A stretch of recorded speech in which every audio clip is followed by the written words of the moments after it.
Yo, what is up, everyone? Pete Forsey, the podcast, episode 27, coming at you here on a Sunday afternoon once again, or a Sunday, I should say. Last week, the Boozy podcast was a Sunday evening, tying in a little bit of what I talked about last Sunday into this week. That's going to relate to Baker Mayfield. It's going to tie in football as family and the entertainment aspect of that, and kind of where I think that is currently in our society and why I think it's a bad thing. But, of course, this episode was completely turned upside down, kind of literally speaking, as you'll learn later on in the podcast and what we dive into. But Andrew Luck abruptly retires. I'm going to talk about that. I'm going to talk about the Colts and their future, why I still think they're very viable, Super Bowl viable heading into 2019. And I'm going to get back to St. Louis Cardinals. I haven't been talking about them as much, okay? NFL is kind of ramping up here. We got so many different storylines. I want to get prepared for that. I want to give you my thoughts on what each team's going to do this season. And, of course, I'll get more into that as we get close to the regular season. But the Cardinals, the St. Louis Cardinals, they've won 12 of 15. They're in a delay right now. They garner my attention. So let's get to it. It's episode 27 of the podcast. You just never know when the NFL is going to take over your day. I was fully content with watching baseball and football. I had dual monitors going. I was watching Bears Colts, and I was watching Cardinals Rockies. Just yesterday evening, Saturday, I'm coming to you here on August 25th. It's a Sunday afternoon that I'm recording here once again on the podcast, and Andrew Luck just takes over. The NFL takes over once again, and it's why I love this league for many other reasons. I obviously just love the sport and watching that game itself, but just the news cycle. You never know what's going to happen. And an elite, a Hall of Fame potential quarterback has now retired at the age of 29. Andrew Luck, the Indianapolis Colts, has hung it up. The injuries are too much, he says. He can no longer bear the rehab, the physical as well as mental exhaustion that it takes. And good for him. Good for him. I'm just like everybody else here. I hope that brings you happiness. I hope you are now fulfilled. If anything, it's bringing you peace, knowing that I'm better off not bearing this. I'm better off not going through this. I don't need football just to be happy. A lot of people aren't like that. A lot of athletes aren't like that. Tom Brady needs football. Most athletes do need it. It's a way of life. And that's okay too. I tip my cap to those that find happiness outside of a sport despite it taking that much commitment. And Andrew Luck's now going to be much happier. Good for him. One thing that I'm not sad for Andrew Luck. I mean, not really. I mean, I'm sure he would like to play football. That would be his preference. So I will have disappointment for the fact that he can't do the job that he wants to do. It would be a very good world if everybody had the job that they wanted and obviously got paid, how they wanted as well. That would be good. But do I feel bad for Andrew Luck, who's made $100 million, whose dad is, let's say, pretty well connected? Do I feel too bad for him? No, I don't. It's the same reason I didn't feel that bad for coaches when they get fired. You're usually paid to walk away. Mike McCarthy, Packers head coach, he's getting paid not to coach the team. I don't feel too bad for Andrew Luck. He's going to be fine. He's going to have plenty other endeavors that bring him happiness, at least close to football. Maybe not as much, but, there's plenty of people out there who never even get a crack at their dream job. Why? Because they don't have the financial means. Whether they're born into it, or they were in a tough situation where they had to help somebody out. They don't even get a shot at their dreams because they don't have the financial wherewithal. So I can't feel too bad for him. And number two, and I'm seeing this a lot already from the internet and just the pieces I've read at various outlets. That, the Colts also, they have a hand in this. Their medical staff, Ryan Grigson. And you know what? You're totally right. I wouldn't say they have the best medical team. I wouldn't say Ryan Grigson was ever qualified to run an organization in the NFL from a GM perspective. I will give you that. But you know what? I said it just last week. Last week on the Boozy podcast. Go ahead and, maybe let your ear hear that one, okay, in case you missed it. I said it just last week after a full day here in Chicago. Andrew Luck brings these injuries on himself as well. The guy has readily admitted, he has said out loud, I do not like letting plays die. Well, you know what?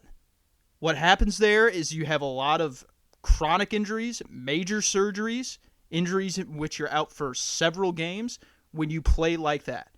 When you readily admit to me that's how you're going to go about playing quarterback, you're going to suffer some blows, man. Instead of getting rid of the football and throwing it out of bounds as a defensive end is bearing in on you, he's going to crush you. Instead of letting a play die, punting the ball away and letting the defense do the work for that game and understanding that, instead you throw the ball down the field, interception, and in the process you get crushed. These add up. They add up. When you stick in the pocket way too long, trying to make the play, trying to stay on time, that's when pressures happen, man. That's when you get knocked down. I can't feel too bad for him. Part of it is the style of play he chose to go about. Now, the good thing is, one thing I'm happy about it is he's not walking away with any chronic injuries, okay? He'll get over his ankle injury, obviously. He won't have to prepare himself to play football. He can just prepare himself for everyday life. The shoulder, he doesn't have to worry about throwing, footballs every day at practice. His shoulder will be fine. He'll be able to tailor it to his lifestyle afterwards. He's an awesome human being. I think we all can agree that. He was always my kind of makeup. Not going to talk too much. Going to give you the coach speak. I'm all about the team. He's kind of nerdy in a way. And so, I kind of like when quarterbacks are a little bit nerdy, okay? If I'm a coach, if I'm a GM, I that's what I kind of want. I don't want to have to worry about you at 2 a.m.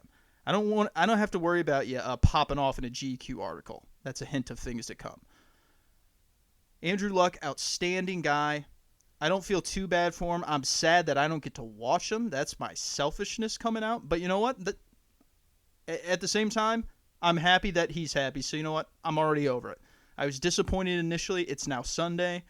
And I'm over it. No more Andrew Luck. He's happy. I say, okay, let's move on. And moving on means Jacoby Brissett. I tweeted it out immediately.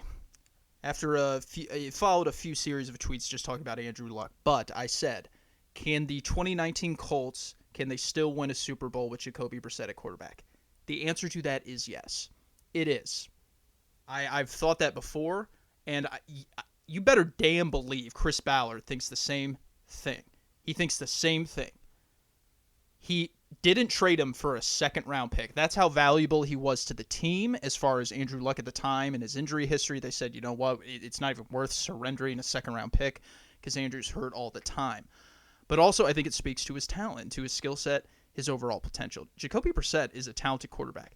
Let's remind everyone, the reason he was drafted by the New England Patriots in 2016, the reason, Bill Parcells told Bill Belichick, you got to take this kid.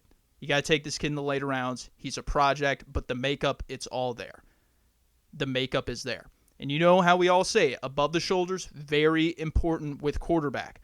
Now, physical attributes matter too, okay? We won't discount those. You got to have some sort of talent.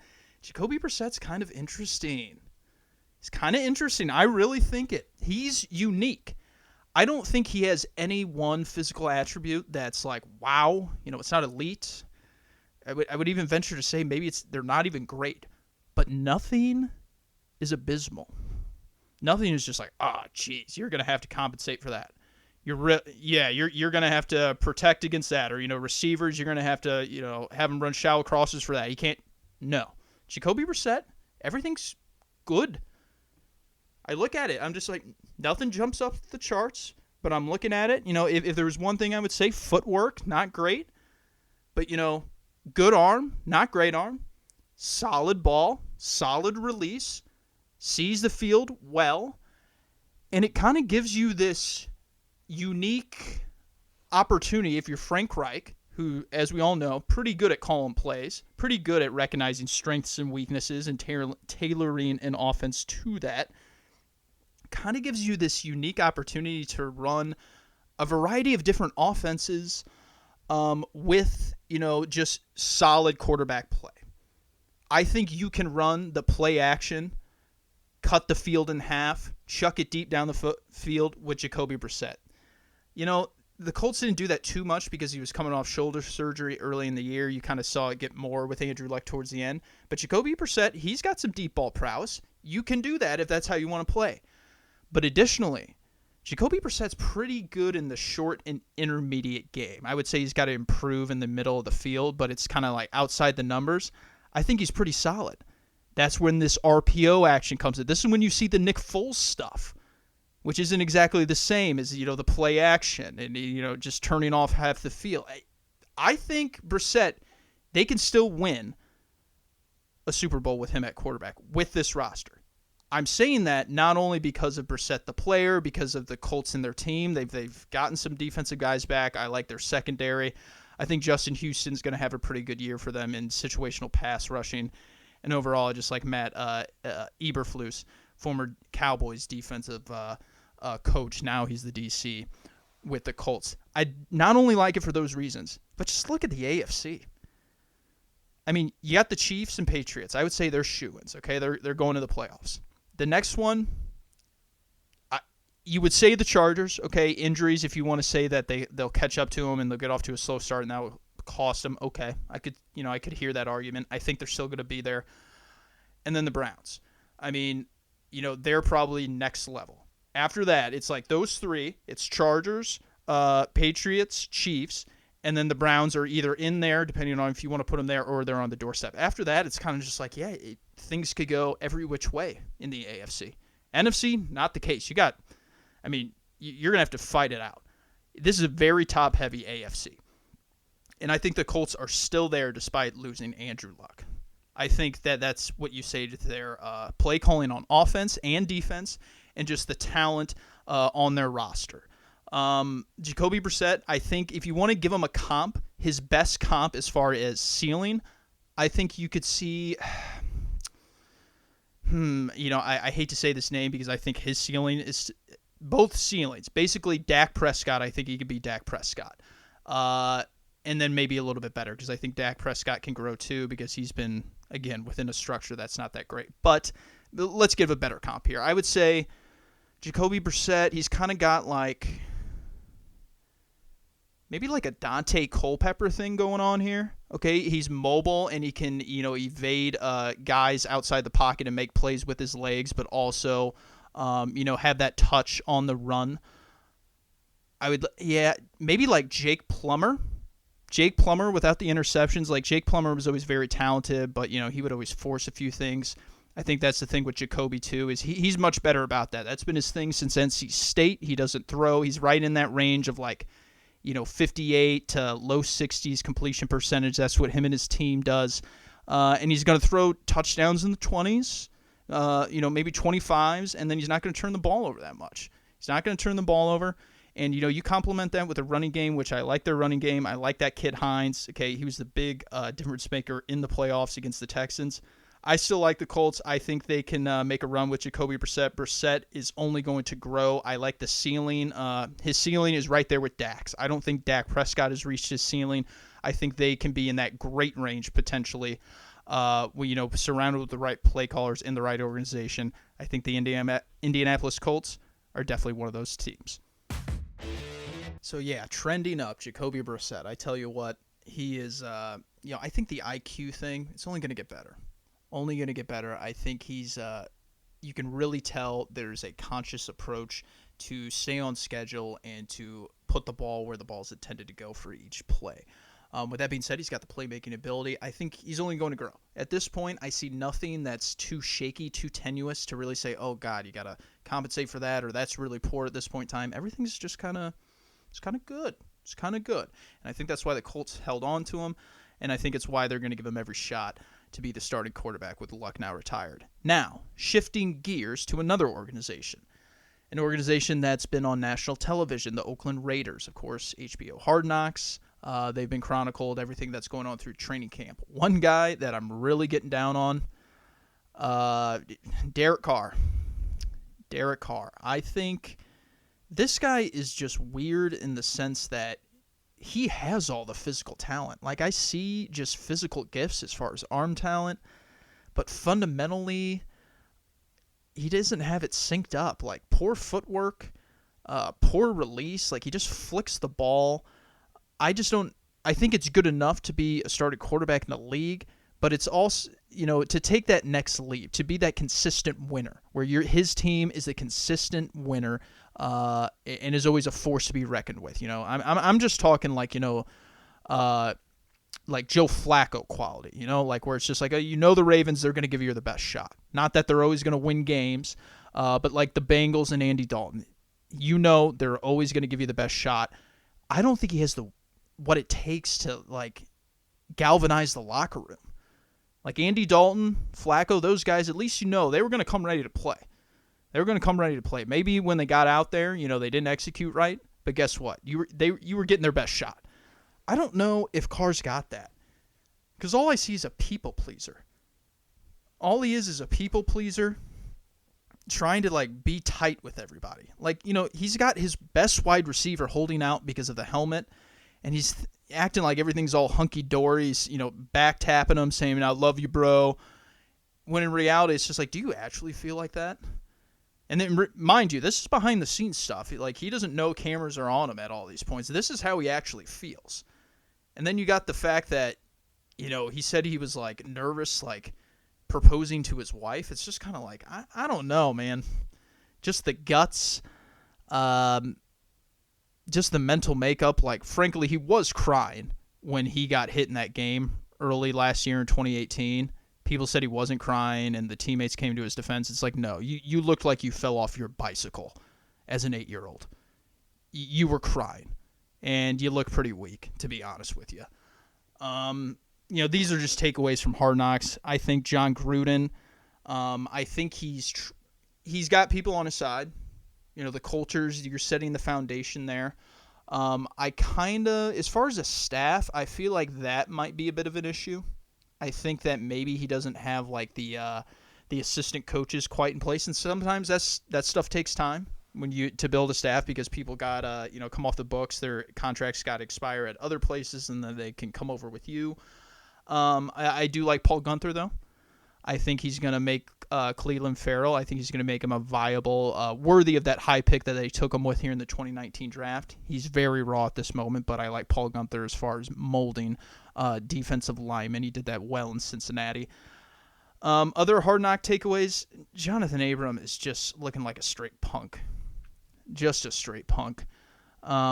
He's just disobeying authority left and right, doing his own thing. He's totally for the cameras, for one. Every time you look, Jonathan Abrams up there. And I get that he's a first-round pick, but each time I see him coming over to the cameras. So this guy's going a little bit Hollywood already, despite being a rookie. But other than that, the Hard Knocks has been kind of boring. I mean, like, I'm kind of searching for stuff to talk about here. And while I think maybe it's stuff to, like, note and everything, it's not like, headline things. It's nothing to look out for, because everything's being suppressed by Antonio Brown, this helmet thing. Like, right now they're trying to sell Matt Glennon and Nathan Peterman backup quarterback battle, and it's just like, this is so dumb. This is so dumb. You have a star-studded cast of Oakland Raiders. Like, Richie Incognito, where's he been? Vontaze, where's he been? I'll even take Tahir Whitehead and Brandon Marshall's on the Raiders, right? Yeah, Brandon Marshall, the linebacker. Who else you got? I mean, there's guys to like be talking about here on the Oakland Raiders, and I'm getting like, bless it, it's a great story, but the guy that was like, doing codeine or doing the purple drink and cocaine and stuff.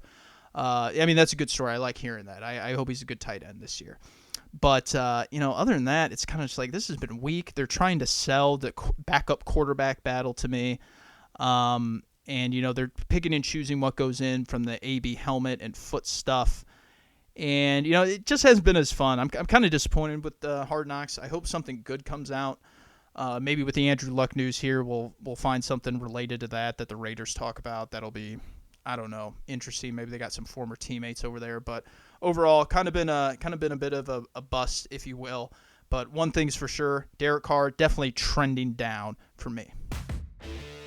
The good thing about the Andrew Luck retirement coming out when it did is that it now allows me to tie into what I talked about last week with football as family and football and kind of the entertainment aspect and relate it to what came out with Baker Mayfield and GQ. I read that entire article. Obviously, I saw the Daniel Jones comments saying, I can't believe that. You got to win. His comments there. He obviously denied it, said, that the GQ author, he misconstrued it, and, he'll do anything for a click, and, this is the media, blah, blah, blah. I mean, you can find exactly verbatim what he said, but that's the gist of it. And, one thing that Baker Mayfield needs to understand is, there's serious repercussions for misquoting someone in print journalism, okay? I've never done print journalism for a job, but even I know that. There are serious repercussions. You get media license revoked. The people that you want to interview, it has a residual effect. They won't want to speak with you, okay? So journalists try to hold up that integrity the best they can because it affects them down the line, and it affects them in the immediate. Again, they'll have privileges revoked as far as getting content out there, and obviously that's their business. So if he just thinks that he just blatantly misquoted him, basically, he lied, this author, which I don't even know his name, but I know he did the Jalen Ramsey article last year where Ramsey just, went on a tirade against every quarterback in the league except Blake Bortles, his own at the time. Probably the only one good thing he did in that article. If Baker thinks that, this author did this intently, he is sorely mistaken. I mean, that's just not the case. Authors do not do that. But the reason I think it ties into Andrew Luck is this goes back to the entertainment thing. Is football entertainment? Absolutely. Yes. But you know what it is? It's an entertainment without characters. At least that's what it should be in my mind. But for some reason, that's what's the masses, I think. I think that's what younger generation of fans, media, just everybody overall, I think that's what they want football players to be. I want you to also be a character. When you put on those shoulder pads, when you put on that helmet, and even when you walk away, when you do GQ articles, I want you to stay in character for me. Honesty at all costs, yeah. I'll defend you no matter what as long as you're being honest. F the team. Teamwork, that doesn't matter. Characters, that's what they want. They want you to stay in character on the field. They want you to spike that ball after a third down or give them the third down sign. Shove it in the defender's face. Yeah, get that celebration penalty, even if it means 15 yards on the next play for your squad. Stay in character. If that's what you want, that's fine. Because from an entertainment standpoint, if that's what you prefer, okay, I won't argue with that. I'll argue against how it affects the game and how it affects winning. But from a pure enjoyment standpoint, that's totally okay if you want that. However, what happened Saturday night, where there's vitriol, and I'm not even really getting into the fans at the Colts who were booing, because let's face it, there was 10,000 people there. Okay, a chorus of boos. It doesn't take that many for that to actually be heard within the dome. Okay, it's closed. You can hear the sound readily, pretty easily. Okay, I'm not going to attribute that to the masses as far as Colts fans. That's how they felt with Andrew Luck. Most of them are probably pretty happy for him and are at least happy that he gave him 7 years. But overall, there was a tweet from 810 Sports in Kansas City. Her name is Allie Trost. Does a great job. If you need any of your, she does soccer as well for Sporting KC, but she covers the Chiefs for 810. She tweeted it out. She said, this is an example of media and fans dehumanizing athletes. And I totally agree. Andrew Luck makes a human decision, and people stay in tune with how they treat their characters, their football players. They're upset. They're saying, screw you. You quit on us before the season. Well, you know what? Let's be clear here. If he's not all in on playing football, wouldn't you want him to back out? If he's not all in with his teammates or the city on the team playing quarterback, don't you want him to walk away? Don't you want the guy that's going to give it his all? He simply said, hey, I don't have it in me. I can't do this rehab thing again. I thought this was just a calf injury that, flared up back at OTAs, and now it's going to take, my guess is he was probably going to miss. They said he would be on track for week 1. My guess is week 5 is probably at the earliest you would see him. He said, look, I don't have it in me, man. This is done. And you kind of see on the internet, we saw a little glimpse at the stadium, but I'm not going to attribute that to everybody. You do dehumanize athletes. And I talked about it a little bit as well on the last pod with Football is Family. AB giving gloves to a kid and that kid having tears streaming down his face. It's awesome to make kids happy, but is that the way kids should be happy? Glorifying just this human being, just this football player, to that extent that he got gloves? I don't think it's great to put him on up on that level. The platform that we talk about that they have, maybe we should just treat them more like human beings, like regular guys, because that's what they are. They make regular decisions like Andrew Luck. Just tying in from last week, Baker Mayfield, you're saying, okay, stay in character. Say what you want to say about Daniel Jones. Go back and forth with Colin Cowherd, even though it's not the best representation of a football team, even though it doesn't exactly keep things cohesive in the locker room. Go ahead, say what you want about your teammate Duke Johnson, even though it might fester within the locker room and create discord. As long as you're being honest, as long as you're staying in character on the football field, to hell with everything else. Well, okay, if you think that, that's fine. But I hope you're not on the other side with Andrew Luck, where he makes a human decision and he gets ripped apart for it. I hope you can compartmentalize the two, because football players, in my mind, they're not characters. They're simply entertainers who show up in shoulder pads and a helmet. I think I mentioned a few weeks back after I took a little 2-week hiatus that, this is predominantly going to be football here on the podcast just because that is ramping up. I really feel like people enjoy those news cycles a little bit more, but I'm certainly not going to ignore baseball, okay? I'm still coming home every night watching it. I got the privilege now of having like Cubs and White Sox on the regional broadcast all the time, so that's great. I got the Cubs in the background right now. Hamels is going for Chicago, and they're trying to fend off a sweep here. The Nationals, they've taken the first 2 games against them at Wrigley Field. Cole Hamels pitching, what a pickup. I was kind of down on that just because of the money that you were paying him. I didn't like the inflexibility it gave Theo Epstein and the Cubbies, but in typical Theo fashion, he's found a way. And I thought it might be a little bit too much. I did pick him to win the division because I thought he would show up. And, he has. Not only has Theo Epstein gotten guys like Nick Castellanos for basically not much. I mean, I know he was a former first-round pick, but he wasn't performing all that well. He got a great bench option as far as an outfielder is concerned. That's going to be big in the postseason. And then he found a way to get Lucroy as an alternative as Wilson Contreras is down here. So, and then of course the bullpen. He just continues to find guys to kind of shape that and to kind of string them along as they go in here. The Cubs, they're going to be a force to be reckoned with. But the thing is, the St. Louis Cardinals, 12 of 15, Cardinals are winning. They are winning, and it's because of their pitching. Since the All-Star break, I want to say they're 5th in the National League in ERA. So this team is playing together. This defense and this pitching staff is playing together. I want to say it's like a 3.55 ERA. I never really had too many questions. I really didn't. A lot of people, a lot of media members are upset. They didn't get an arm. They didn't get Jason Vargas. They didn't go out and get Zach Wheeler at the trade deadline. I'm okay with it. You know why? Because I think that the reinforcements were there. A few of them just had to get healthy. And now they are. And now you have some players playing up to their means as well. Dakota Hudson, I've been on him since the beginning, okay? I remember watching him in spring training. I said, this guy's got an elite sinker. In a day and age when you shouldn't throw sinkers, his is elite. He leads the MLB in ground ball rate. You got a pretty darn good infield defense there.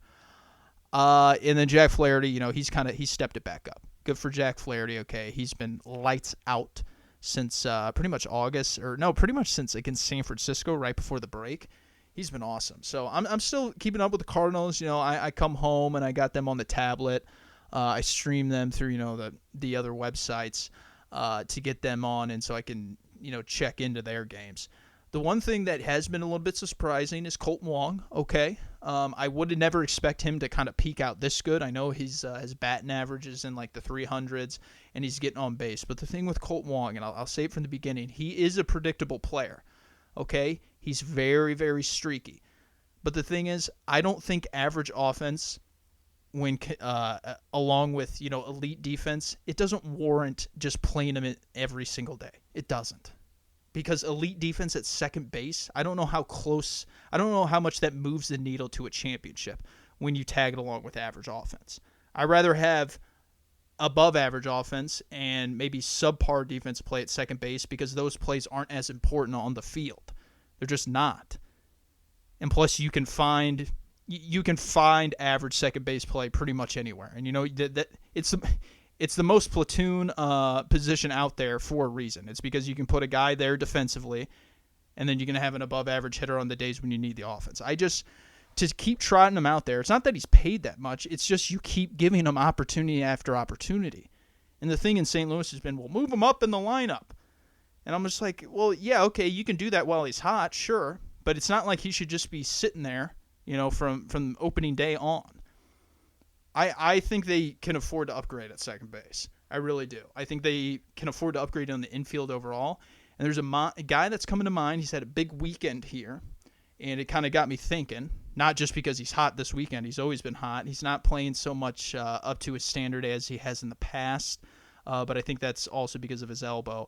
And he got back rather quicker than he was intended to. But that's Didi Gregorius. I think the Cardinals should be after this guy. I think they should be after this guy to play shortstop. Paul DeJong can play third base. And then, of course, you got Matt Carpenter. He's still going to be on the team. He's having a miserable year. But I just because you have 5 infielders doesn't mean that's a problem, okay? They get hurt. You platoon. You mix and match. It's not an issue in my mind. Didi Gregorius will be your shortstop. Paul DeJong, who is vastly overrated, once again. Okay, he's a good player. I like him. But let's be honest. If this is the guy who he is, it's okay to have him on the bench. It's okay. He makes bench money. It's like $5 million. So now, if he plays better, then you play him. But it's great. You don't have to keep trotting him out there based on contract. There's really no one that you need to do that for other than Goldschmidt. And, of course, you're going to do that with Goldschmidt because he's a hell of a player. He is your all-star caliber. He's your elite-level talent. Now, Matt Carpenter, I think there's going to be some retooling in his swing probably in the offseason. So at this point, it's kind of difficult to say would he be a starter. I think there's going to be an approach overhaul probably for Matt Carpenter if I had to venture down into the offseason. So I'm not really ready to say who would be a starter. But my whole point is that starters, they change all the time. They change all the time based on circumstance, who's hot, who's not, who's injured, who's not. It's not a problem to have 5 starting caliber infielders on your team.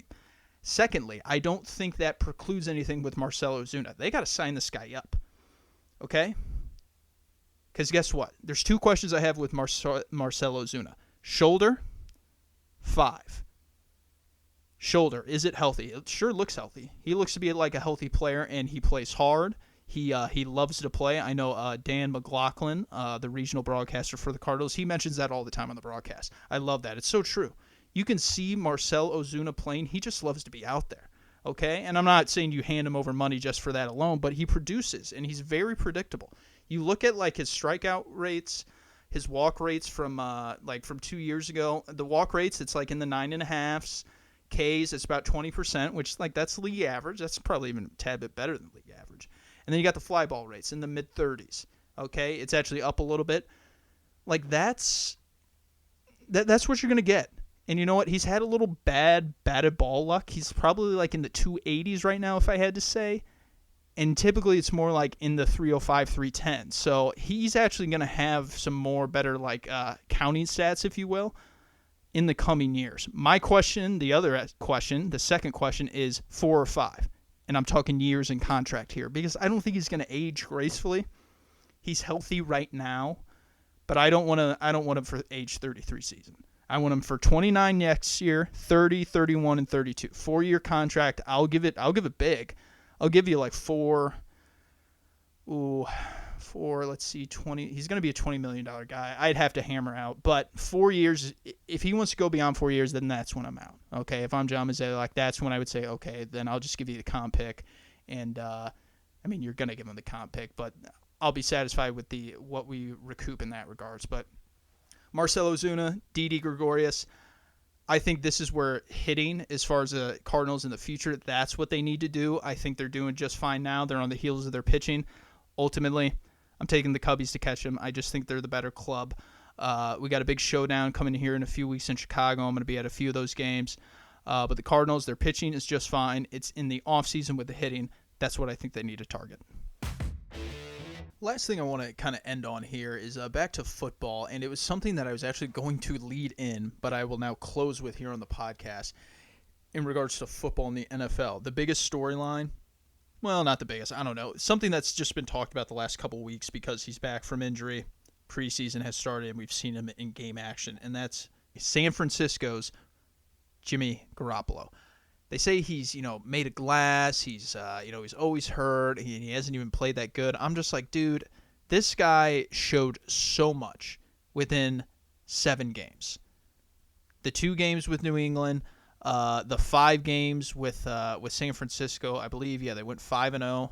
Or no, they went 7-0. So it's like a total of 9 games Jimmy Garoppolo has played. And I've never seen a quarterback that early demonstrate different skill sets as far as the quarterback position and at a pretty high level, okay? Just throwing with anticipation, scanning the field, footwork, creating throwing lanes, finding throwing lanes, different arm angles, the trajectory of the football.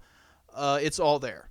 It really is all there. I think he has all the talent in the world to be a good quarterback, but he doesn't have that much experience. So, yeah, granted, there's going to be some growing pains. He has never played a full season. He's played just over half a season. He's played just over a half a season's worth of games, but he's been pretty doggone good doing it. And just to say that it's just like, do the San Francisco 49ers have their guy? That's just typical media nowadays, okay? That's creating news cycles here in the month of August, and I get it, okay? That's part of the business. But I'm definitely not going down that path. And the reason I bring it up, the reason why I think it's worthy talking about is I'm going to be talking about Jimmy Garoppolo here again soon. I won't say what that is, but yeah, giving you a little sneak peek of what I think about him. But that's going to do it for this week's episode of the podcast. So until next week, please hit me up in those DMs. Fire away. I got football questions, all right? I want to know what you think is going to happen this year. If you have any questions as far as betting, what I think is going to happen, I'm going to give you a full preview and breakdown as far as each division, who's going to make the playoffs. I guess I'll even throw in the awards and all that, even though I don't care about it too much. I'll give my predictions there. But we're going to have a full season breakdown of the NFL. Still going to be talking baseball. I got the Dodgers and Yanks tuned up ready tonight. That's going to be a good one. That could be the World Series right there. But yeah, hit me up at Pete4C, all social media. Fire over those questions. Slide up in those DMs. I'll say them right here on the show. You'll get a call out on the show. Or you can leave a voicemail, and basically you can rip me to shreds if you want. Okay, the number is going to be 816-226-7483. Go ahead, give me a call. Thanks for listening. We'll see you next week.